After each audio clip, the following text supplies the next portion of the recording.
New York drill was once the most electrifying sound in rap. The bass was violent, the lyrics were raw, and the energy was unmatched. From the Bronx to Brooklyn, this wave looked unstoppable. But now, it's quiet. The same scene that birthed stars like Pop Smoke, K-Flock, Fivio Foreign, and Chef G feels like it's fading away. Today we're diving deep into how New York drill took over the world and how it fell off just as fast.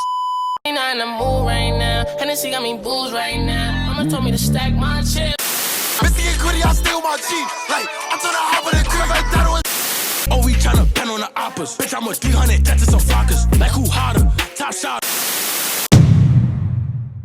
To understand New York drill, we gotta trace it back. And I mean all the way back. It all started in Chicago, around 2011 with Chief Keef, Lil Durk, and GBE. Their music was raw, unfiltered, and street certified. This gave birth to what we now know as drill music, a subgenre defined by menacing beats and deadly lyrics. Then came the UK. London producers like 808 Mellow and AXL Beats took drill to new levels, with darker melodies and tighter drums. By 2018, New York kids were listening, and were already starting to adapt to it. In Brooklyn, artists like 22G's, Chef G, and Sleepy Hollow were the first to adopt the sound, but with their own twist. UK producers were sending beats, and Brooklyn was flipping the vibe. And suddenly, Brooklyn drill was born. And then, Pop Smoke happened. The Canarsie rapper dropped Welcome to the Party in 2019, and that completely changed the game. We all know Pop's voice. It was deep, commanding, and unforgettable. He didn't just make drill music, he literally embodied it. Pop Smoke was drill. He was backed by UK producer 808 Mellow, and then Pop released Dior, which became an automatic anthem, and his project Meet the Woo was a global smash. He linked with Travis Scott, starred in fashion ads, and became the face of New York's new sound. But in February of 2020, just as Pop was going mainstream, he was shot and unalived in LA. And right away, his death shook the scene. And that left a void that's still felt today. But while Brooklyn was starting to slow down, the Bronx was heating up. And it wasn't just music, it was literal war. Rappers like K-Flock, B-Love, and Dougie B turned drill into real life. Well, actually turned their real life into drill. K-Flock's Not in the Mood with Lil TJ and Fivio Foreign went viral. But what really took it to the next level was his raw street presence and aggressive flow. Meanwhile, D-Thing and the YGs were on the other side of town, sparking a musical and real-world beef that turned TikTok into a battlefield. Every song was a diss, every bar had a target, and the fans couldn't get enough.